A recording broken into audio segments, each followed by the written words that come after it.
Hello students, my name is Jatin and today we are going to start chapter 9 of class 10th called Applications of Trigonometry.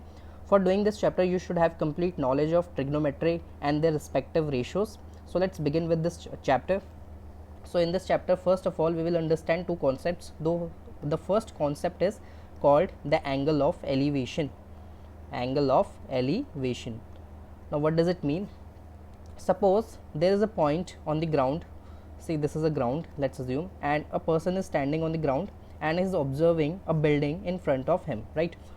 He is observing the top of the building, right? So the angle at which he is observing the building is called angle of elevation, right? Suppose this person is standing on the ground and he is observing the top of the building. At that angle at which he is observing is called angle of elevation. So suppose, let's say he is observing the building at the angle of 30 degree, right? So this 30 degree is called angle of elevation.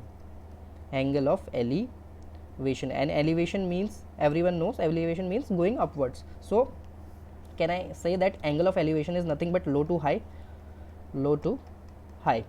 right? And the next concept is called the similar concept, angle of depression.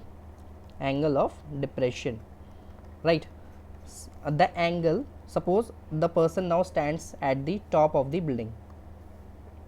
Here he is standing here, right? And he is looking at the ground.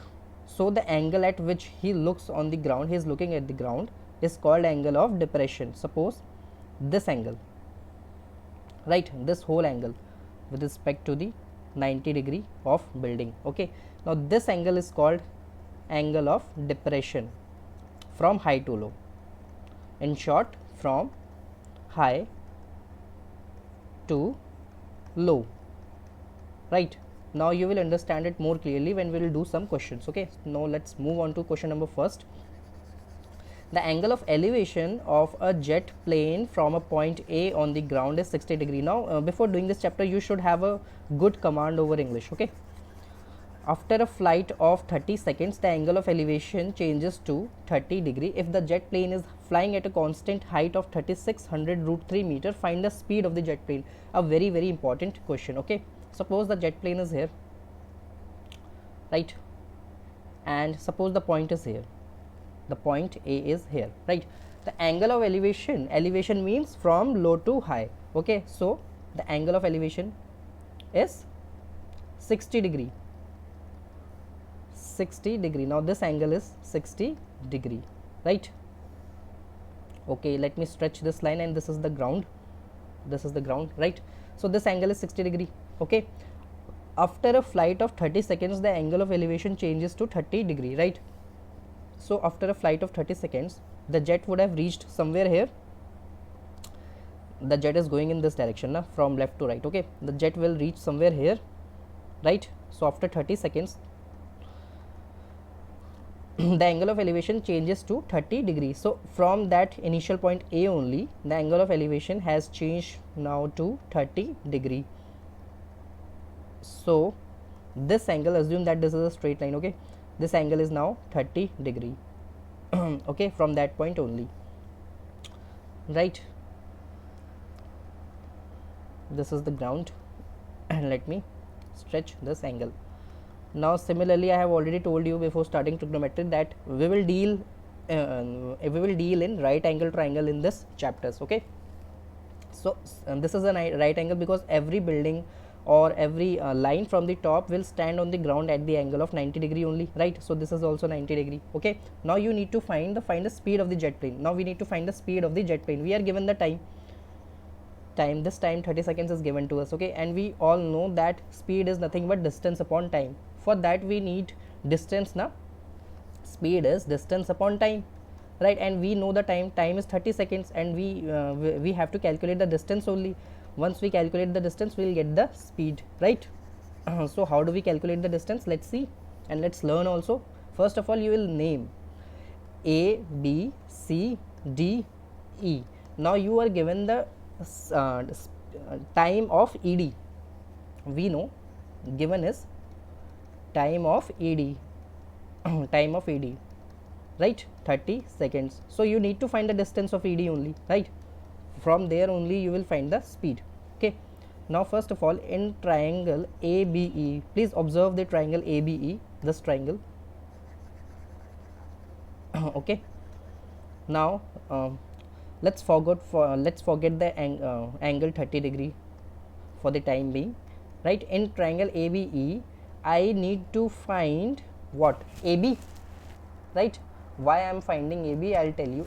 Because you know BE, the jet is flying at the distance of 3600 root 3 meter. Okay, this whole height is 3600 root 3 meter, right? Now you need to find AB. So how do we find AB? You know the angle is 60 degree because initially the jet was flying at the angle of 60 degree, right? So you'll apply tan 60 because you know the perpendicular, you know the base, right? If you know if you apply tan 60, perpendicular will be what? BE, and base will be what? AB, right? I hope you are getting it. The side in front of the angle, the acute angle, is called perpendicular. Okay, so BE you know 3600 root 3 meter, AB you need to find, and you know the value of tan 60 is nothing but root 3. So AB you have got, AB you will get 36 this is root 3, 36 root 3 into root 3. AB is 3600 into 3, that is 70, sorry सही कर रहा हूँ ना, 6 3 18, एक second, 60 degree 3600 right, root 3 AB, एक second, ऊपर नहीं जाएगा नीचे जाएगा. See how do we find AB? AB is 36 root 3 upon root 3, right? So AB is nothing but 3600. Now you have got AB, right? I have to reach ED, ED तक मुझे पहुंचना है, तो मैंने AB क्यों निकाला, अभी आपको पता लगेगा AB मैंने क्यों निकाला. Now again in triangle ADC, now please observe the bigger triangle this triangle, ये वाले ट्राइंगल में ऑब्जर्व करो. Okay, shall I apply tan 30 because the angle is now 30 degree, so tan 30 is nothing but CD upon AC, this whole. If you observe the triangle ADC, so our base will be AC, right, which include AB.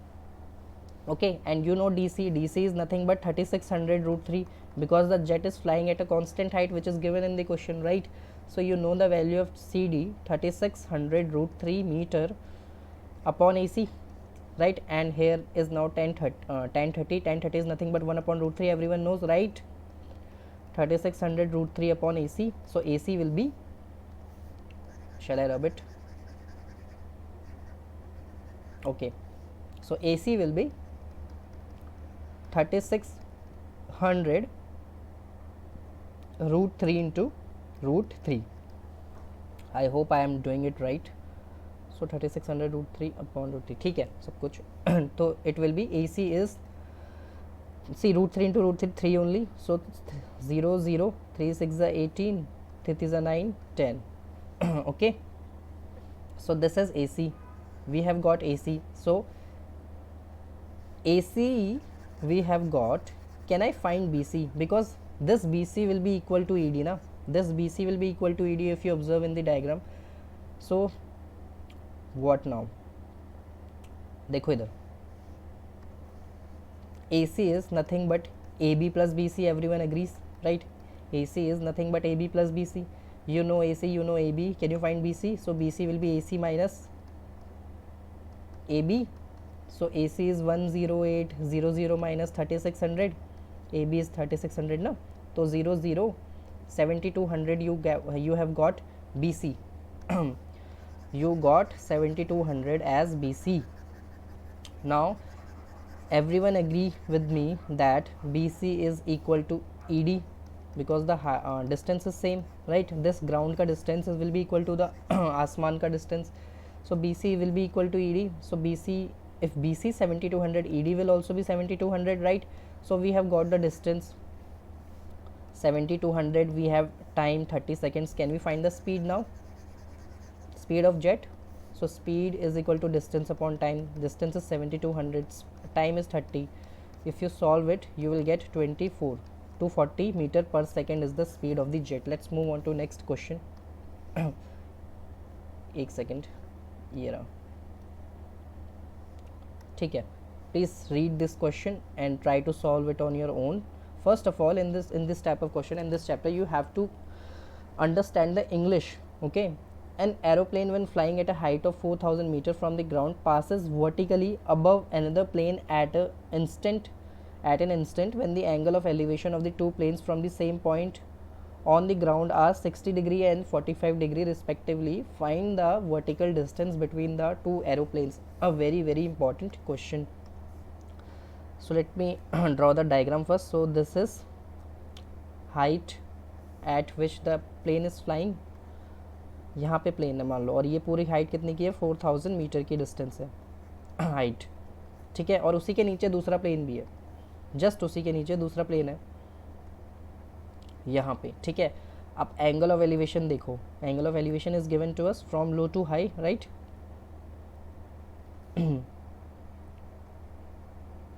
And this is the base. Angle of elevation इसका भी होगा कुछ ना कुछ, ठीक है. आप पढ़ते हैं question. 4000 meter from the ground passes vertically above the other plane at an instant when the angle of elevation of the two planes from the same point are 60 and 45. अब देखो आप 60 और 45 को कैसे डिस्ट्रीब्यूट करोगे आप. जब मैं यहाँ खड़ा हूँ तो जो ऊपर वाला प्लेन है उसके लिए मुझे गर्दन ऊपर ज़्यादा करनी पड़ेगी ना, क्योंकि वो थोड़ा नीचे वाले प्लेन से ऊपर फ्लाई कर रहा है. तो जितनी ज़्यादा मैं गर्दन ऊपर करूँगा, the more I will move my neck upwards, more will be the angle. Because इतना एंगल बढ़ जाएगा ना मेरी गर्दन, क्योंकि मैं ज़्यादा ऊपर देखूंगा तो उतना ही एंगल ज़्यादा है, ठीक है. तो ये जो ऊपर वाले प्लेन का एंगल होगा वो 60 डिग्री होगा, और वो जो नीचे वाले प्लेन का एंगल है मेरे को अपनी गर्दन थोड़ी कम नीचे करनी पड़ेगी, कम ऊपर करनी पड़ेगी. सो ये वाला एंगल हो जाएगा आपका 45 degree. This is how you decide. Okay, you have to apply some logic also, ठीक है. तो ये आपके पास दो एंगल आ गए, 50 डिग्री और 60 degree. So let's name it A, B, C and it's D, right? So find the vertical distance between the two aeroplane. Now you need to find CD. Please have a look in the diagram. You need to find CD. You have to reach till CD. Now how will you reach CD, right? This is angle 90 degree, because in this chapter we will deal only with the right angle triangle. You have two right angle triangle. One is ABC and the other is ABD, right? एक छोटा वाला एक बड़ा वाला, दो triangle है आपके पास, ठीक है. अब आपको DC तक पहुंचना है तो आपको कुछ ना कुछ कॉमन देखना पड़ेगा. अब क्या आपको ये मेरी बात समझ में आती है कि AB दोनों ट्राइंगल में कॉमन है? तो अगर AB दोनों ट्राइंगल में कॉमन है, दोनों ट्राइंगल से मैं AB की वैल्यू निकाल के दोनों को इक्वेट कर दूंगा तो कुछ ना कुछ आ जाएगा, ठीक है. ऐसे करना पड़ता है आपको इस चैप्टर में.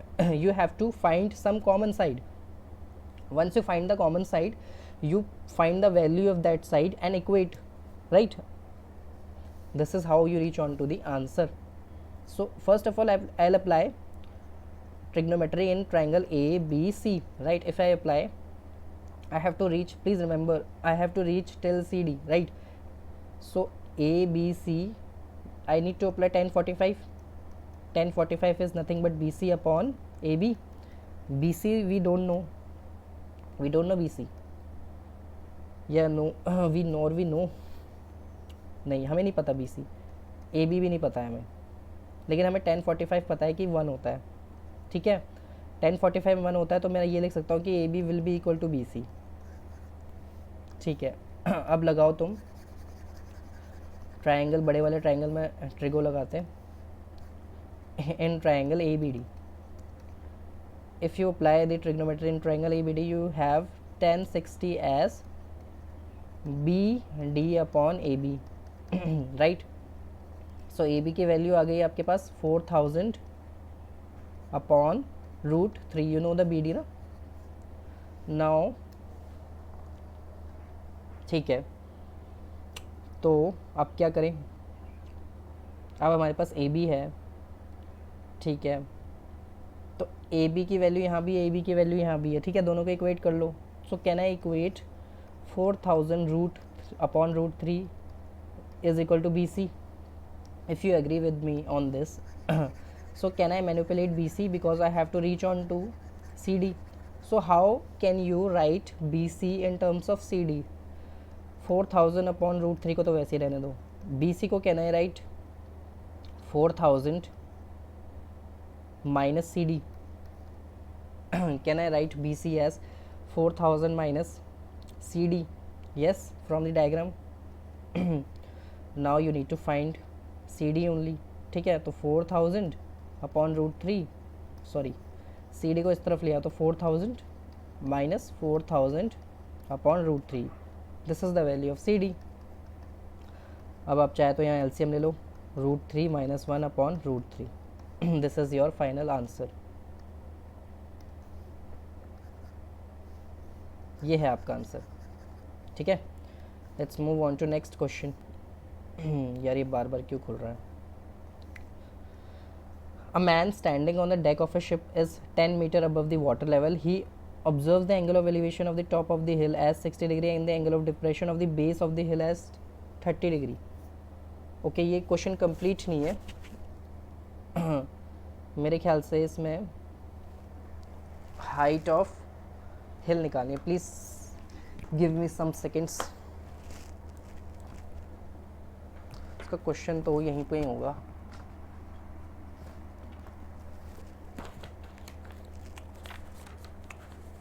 Okay.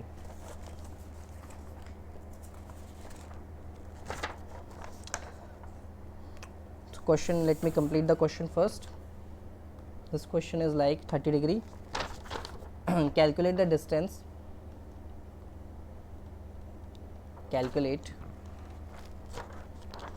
the distance of hill from ship and height of the hill.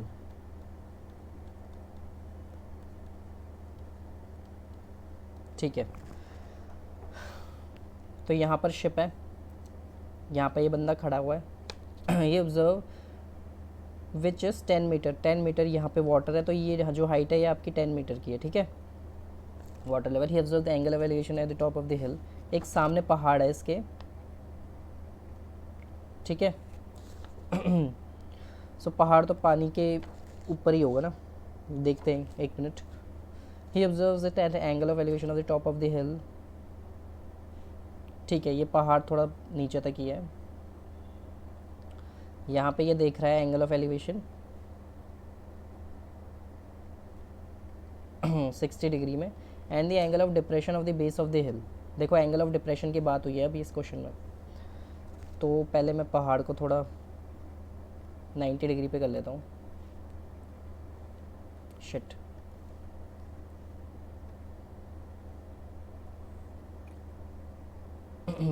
ये है ऐसे. क्या है,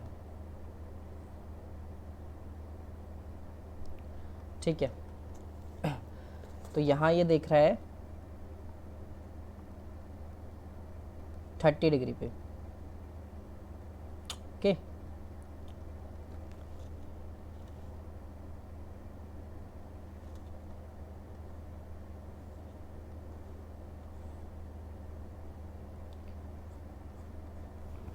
ठीक है. अब हमसे क्या बोला है, तो ये साइड भी 10 मीटर की, क्योंकि अगर इतना 10 है वाटर से तो इतना भी 10 ही होगा. अब हमें निकालना है calculate the distance of the hill from the ship, okay, and the height of the हिल. ठीक है, निकाल देंगे. ये डायग्राम है कुछ. यहाँ पर ये बंदा है, तो A, B, C, D and E. We need to calculate AB and we need to calculate BD. ये दोनों हमें निकालने हैं according to the diagram and the English of the question, right? Okay, how do we solve this? We have two triangles. ठीक है, हमारे पास दो triangle है और ये 10 मीटर का गिवन है.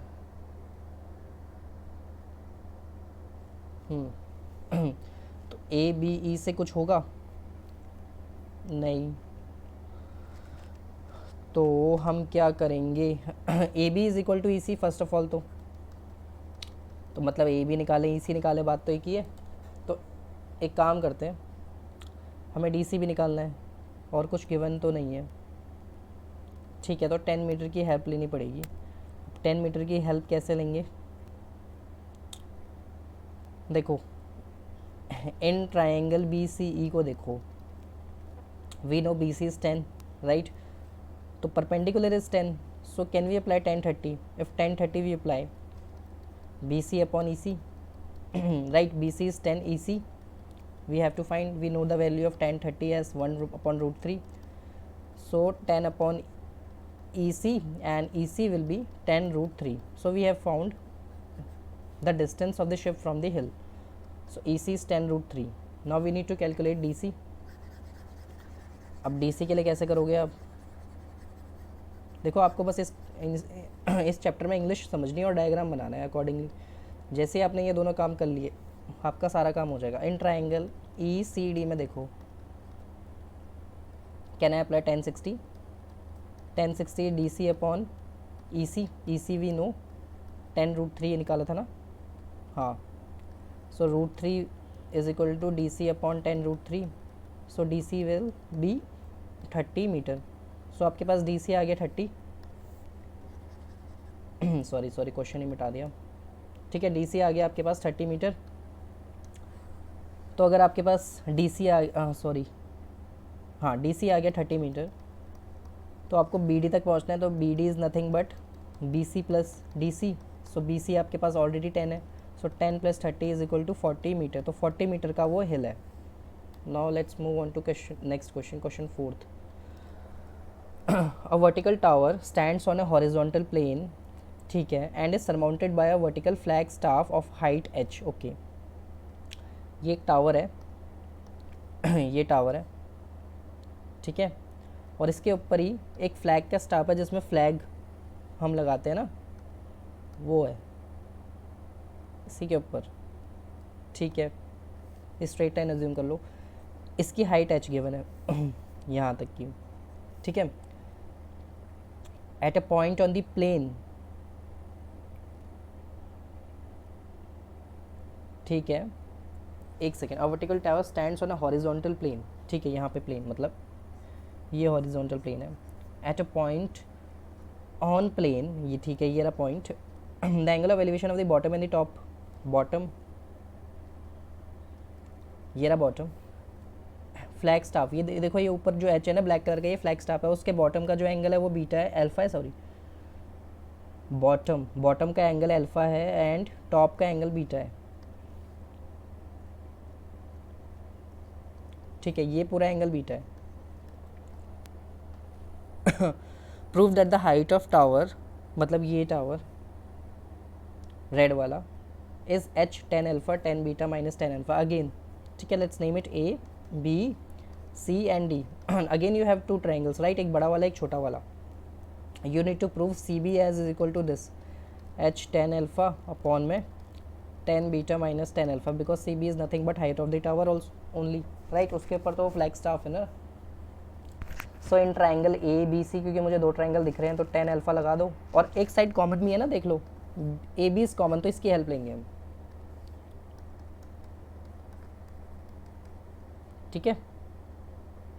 सो ए बी की वैल्यू निकाल लो अब यहाँ से, बी सी अपॉन 10 अल्फा, क्योंकि ए बी को ही हमें इक्वेट करने वाले हैं। और बड़ा वाला ट्राइंगल में भी खेल जाओ अब, ए बी डी में 10 beta will be, can I right, हाँ देखो, B D upon A B है ना, तो बी डी को मैं लिख दूँ एच प्लस बी सी, ठीक है। ए डी तो ऐसे ही रहेगा, ए बी, सॉरी, ये नीचे ए बी है, ए बी ऐसे ही रहेगा। सो ए बी की वैल्यू आपके पास आ गई H plus B C upon 10 beta, ठीक है। अब आपके पास दोनों से ए बी की वैल्यू आ गई है, दोनों को इक्वेट कर सकते हैं, क्यों नहीं कर सकते, बिल्कुल कर सकते हैं। अगर हम दोनों को इक्वेट कर देंगे क्योंकि both are the value of A B only,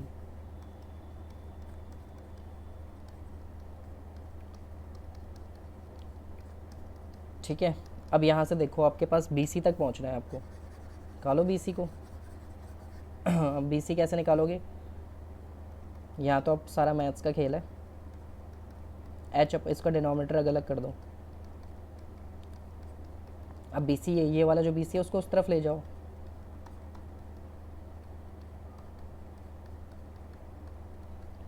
ठीक है। ये एच अपॉन 10 बीटा यहीं रहेगा, इसको रब कर देते हैं। अब क्या करोगे, इसको मिटा भी देते हैं। अब यहाँ से यहाँ आ रहा हूँ मैं। अब बी सी कॉमन ले लो और एलसीएम ले लो अंदर। पहले तो ये हो जाएगा,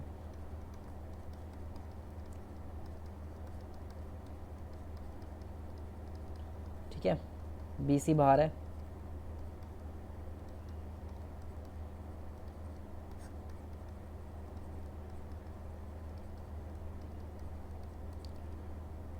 ओके।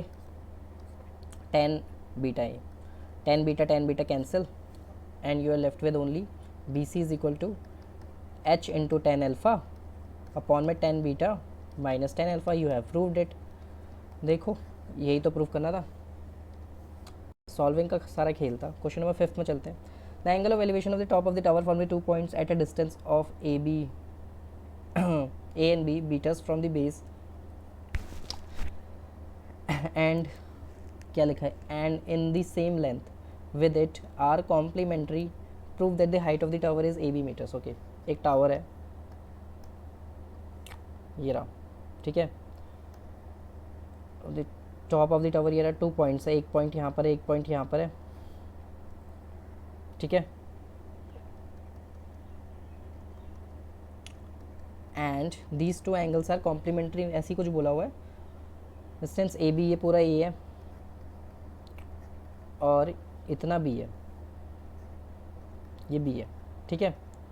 सब बोला हुआ है, ठीक है, यही तो बोला है। नेमिंग कर लेते हैं ए बी सी और ये D. Okay, prove they the height of the tower, यानी बी सी को प्रूव करना है रूट ए बी के। अब आपको यहाँ एक चीज़ पता है कि distance A and B metres from the base and in the same length, ठीक है, विद इट आर कॉम्प्लीमेंट्री। देखो कॉम्प्लीमेंट्री का मतलब होता है दो एंगल का सम 90।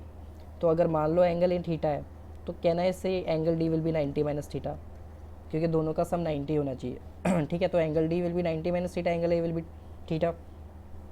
Again you have two triangles right, and one side B C is common. Okay, so in triangle ABC you have tan theta is equal to BC upon A. okay, so BC will be tan theta into A. इसमें थोड़ा ना complementary वाला concept लग जाएगा। इन triangle A sorry BDC tan 90 minus theta is equal to BC upon B, right, and tan 90 minus theta everyone knows cot theta होता है, so cot theta is equal to cot theta into B is equal to BC. Okay okay, देखो complementary आपके syllabus में नहीं आ रहा मेरे ख्याल से, लेकिन 3 वैल्यूज़ तो आपको कम से कम पता होनी चाहिए। Sine 90 minus theta is nothing but cos theta, cos 90 minus theta is nothing but sine theta, and tan 90 minus theta is cot theta.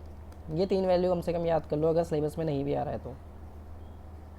ठीक है, okay. Now you need to prove BC as root AB। कैसे करेंगे proof? Equate कर दे क्या? Equate करने से क्या होगा?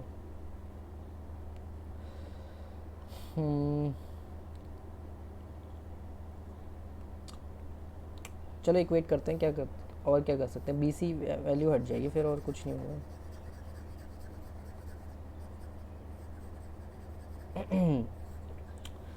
तो अगर हम इनको इक्वेट कर दें,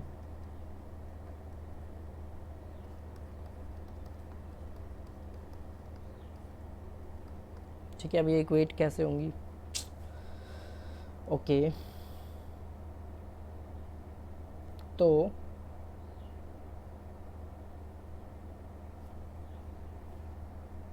देखो tan थीटा को तो ऐसे ही रहने दो A, और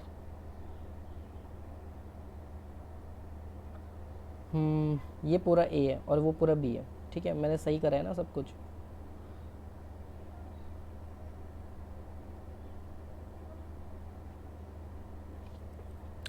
ठीक है,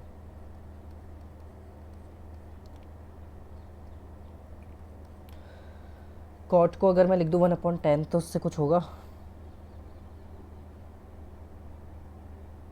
10 उस तरफ चला जाएगा।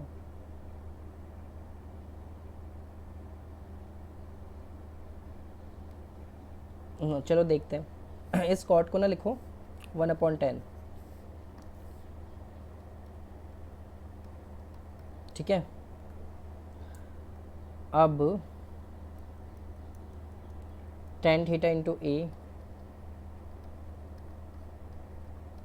Into tan theta is equal to b. tan theta into a को मैं लिख दूँ tan square theta is equal to b by a. B by a कुछ नहीं होगा उससे, तो क्वेश्चन कैसे होगा ये। tan theta into prove the height of the tower. Height of the tower तो यही है। दोबारा करते हैं इस क्वेश्चन को यार, कुछ ना कुछ तो होगा। कॉम्प्लीमेंट्री, चलो देखो, उसने बोला है कि from the base are same length with it angle are complementary, ठीक है। तो ये तो सही करा है मैंने। अगर मैं 90 माइनस थीटा को इस तरफ ले लूँ और थीटा को उस तरफ ले लूँ तो कुछ बनेगा नहीं, बात तो वही पड़ेगी। देखो अगर मैं इन ट्राइंगल ए सी बी में करूँ, सो tan थीटा को मैंने लिया था बी सी अपॉन ए, ठीक है। अब इस ए को मैं क्या लिख सकता हूँ, कुछ नहीं लिख सकता, कुछ नहीं लिखना भी नहीं। In triangle D C B में मैंने tan 90 माइनस थीटा को लिया है B C upon B, right, okay.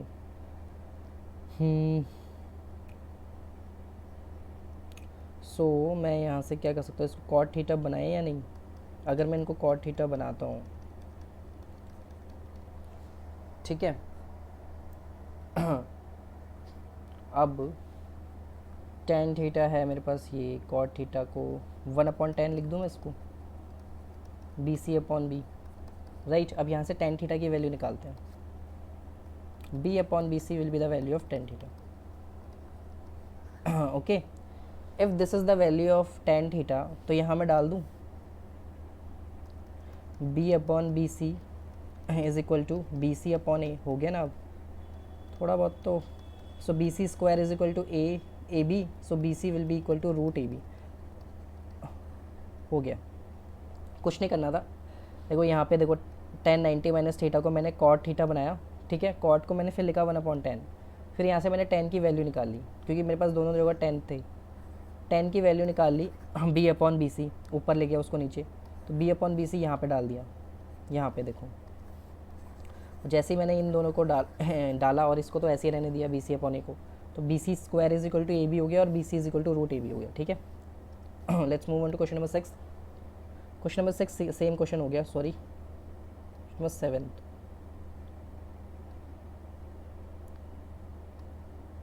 Question number 7, right, okay. From the top of the building 60 meter high, the angle of depression of the top and the bottom of a tower are observed to be 30 degree and 60। ये question तो कर लिया ना, नहीं करा। ठीक है चलो, from the top of the building, ये रहा बिल्डिंग, ठीक है, 60 metre high, the angle of depression of the top and the bottom of the tower, ये रहा बगल में इसके टावर। एंगल ऑफ डिप्रेशन हमें गिवन है, ये डिप्रेशन का एंगल है, नहीं सॉरी ये वाला। देखो एंगल ऑफ डिप्रेशन कैसे मार्क करते हैं, ये वाला एंगल जो है कितना है 30 डिग्री, और ये वाला एंगल ज़्यादा होगा ना, क्योंकि वो ज़्यादा अगर ऊपर कोई खड़ा है तो उसको ज़्यादा नीचे देखना पड़ेगा, तो ज़्यादा एंगल पे नीचे गर्दन करनी पड़ेगी ना। तो ये पूरा एंगल आपका हो गया 60 डिग्री का। Find the height of the tower, ठीक है। ओके सो थोड़ा डायग्राम नीट एंड क्लीन कर लेते हैं।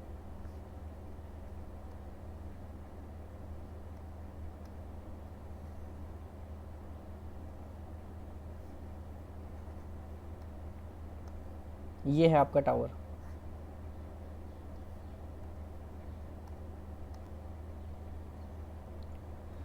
ठीक है, इसको भी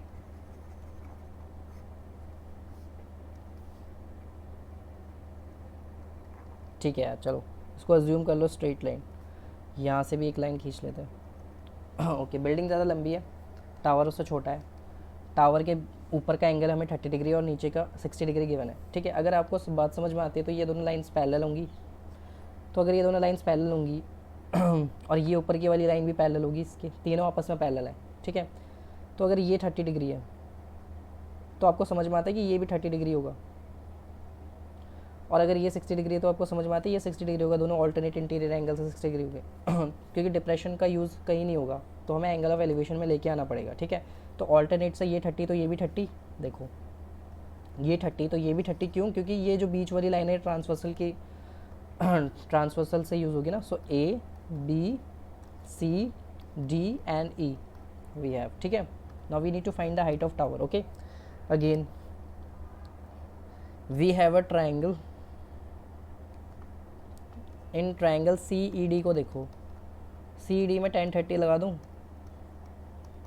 सो E D upon D C हो जाएगा। ठीक है, ओके, सो यहाँ पे हम डी सी की वैल्यू निकाल देते हैं। ये 1/√3 is equal to E D को लिख दूँ मैं 60 minus A D. Can I write E D as 60 minus A D? Yes we can. Okay, यहाँ पे रुक जाओ इसको। अब देखो, हम चाहे बी, हमें बी सी निकालना है क्योंकि B C is the height of the tower. अगर हम ए डी भी निकाल देंगे बात हो जाएगी, दोनों इक्वल है। In triangle A B E में देखो 1060 लगा दूँ। अगर मैं 1060 लगाता हूँ तो 60 अपॉन, क्योंकि ई ए 60 है, अपॉन ए बी कर दूँ। ठीक है, और अगर मैं ए बी को डी सी से रिप्लेस कर दूँ, कोई दिक्कत है तुम्हें?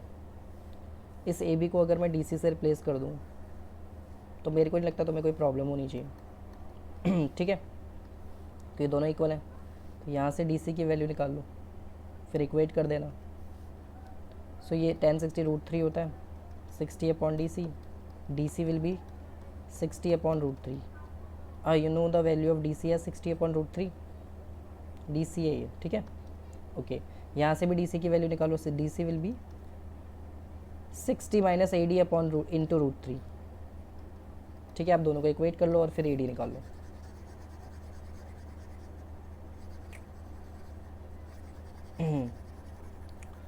दोनों को इक्वेट कर देते हैं, दोनों डी सी हैं।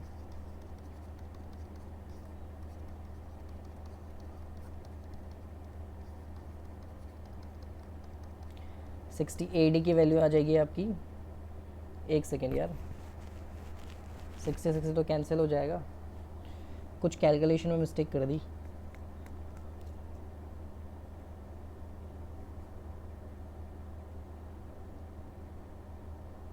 सॉरी, ये 3 तो लिखना भूल गए,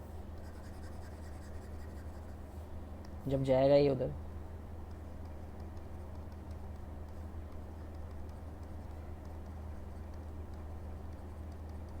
अब सही है,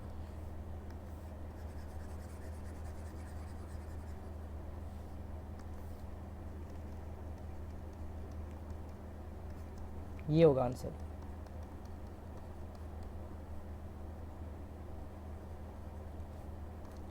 फोर्टी मीटर, ए डी अगर 40 मीटर है तो आपको समझ में आता है कि बी सी भी 40 मीटर होगा। So height of the tower will be 40 metre. Okay, let's move on to last question, a very very important question again. Question given कह रहा है, at the foot of the mountain the angle the elevation of its summit is 45 degree. एक पहाड़ है कुछ ऐसा, इसका angle of elevation यहाँ से 45 डिग्री का है। ठीक है, अब वो कह रहा है कि after ascending 1000 metre towards the mountain up a slope of 30 degree inclination, 30 degree पे 1000 मीटर चलने के बाद यहाँ पे पहुँचा, the elevation is found to be 60 degree. अब ये जो एलिवेशन हो गया ना, पहले 45 जो था, क्योंकि वो माउंटेन के ज़्यादा पास आ गया, तो माउंटेन के ज़्यादा पास आ गया तो गर्दन ज़्यादा ऊपर करनी पड़ गई, तो गर्दन ज़्यादा ऊपर करनी पड़ गई तो 60 डिग्री का हो गया। ठीक है, इसको एक्सटेंड कर लेते हैं। ठीक है, ऐसे चल रहा है वो बंदा 1000 मीटर माउंटेन की तरफ, तो जैसे ही पास जाएगा ना माउंटेन के, तो उसको गर्दन ज़्यादा ऊपर करनी पड़ेगी। Find the height of the mountain, simple.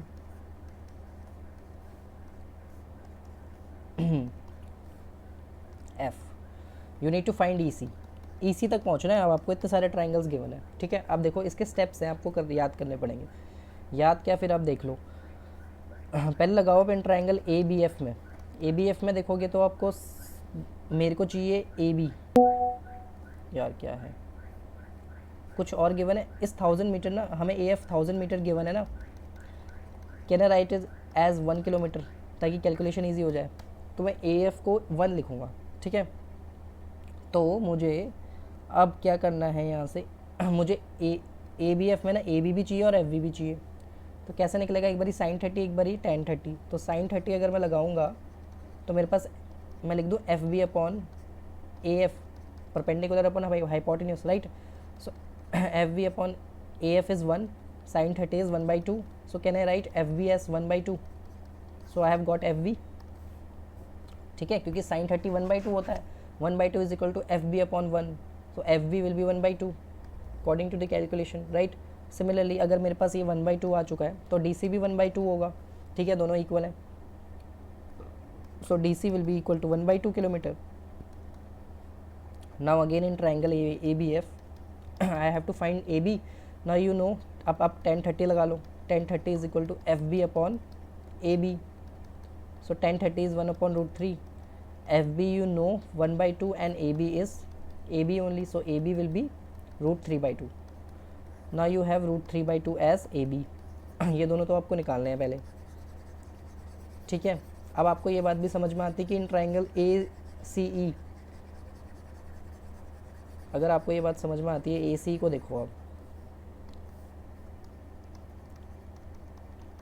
tan 45, क्योंकि देखो ये बड़ा वाला एंगल तो 45 था ना पॉइंट ए से। So tan 45 is equal to E C upon A B, A C. Can I write E C upon A C? So tan 45 is 1, so 1 upon EC upon AC. So AC is equal to EC. AC is equal to EC. Yes. अब देखो इधर, अब कलाकारी क्या है, हमें FD तक पहुंचना है। ओह सॉरी, ठीक है।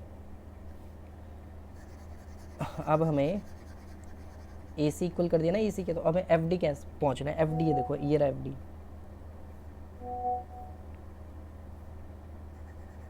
ये रहा, ठीक है।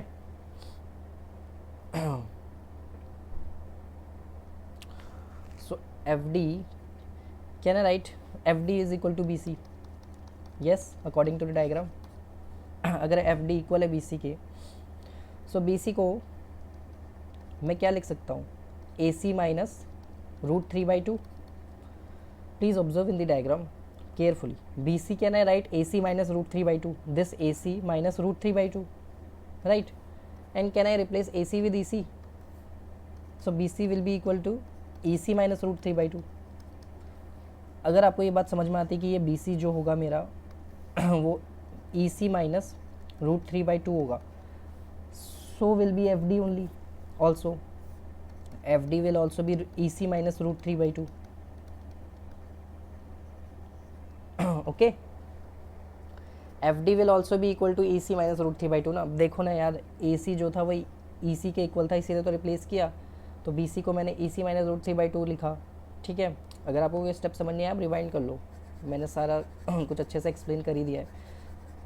ठीक है, तो एफ डी भी जो होगा डायग्राम में देखो, तो एफ डी भी ई सी माइनस √3/2 होगा।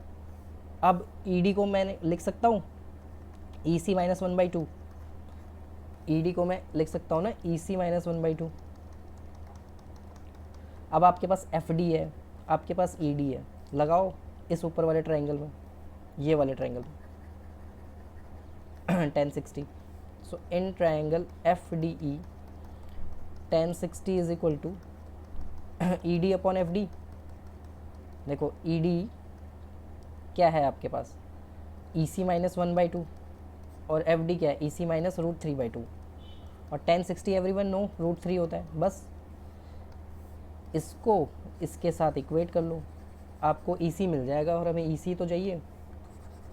ऐसे करना है इस क्वेश्चन को, और ये बहुत इंपॉर्टेंट है। अगर ये आ गया तो कुछ ही बच्चे होंगे जो कर पाएंगे, लेकिन आपको वो कुछ में आना है। So root three E C cross multiply कर लिया is equal to 3/2 is equal to E C minus 1/2। ठीक है, now solve for E C.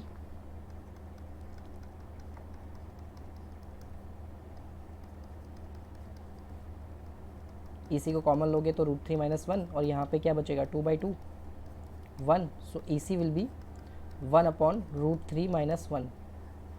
This is your final answer. Alright, so EC is equal to 1/√3 minus 1. Okay, now we have done with we have done questions of exam type questions of applications of trigonometry. Apart from this, you will also do NCERT. You will complete your NCERT anyhow. NCERT is very very important. Okay, whether it constitutes easy or tough question doesn't matter. You have to do it. Okay, apart from NCERT, you do these questions. Okay, and nothing more than this. If you got any doubt in NCERT, you can message me on my personal number.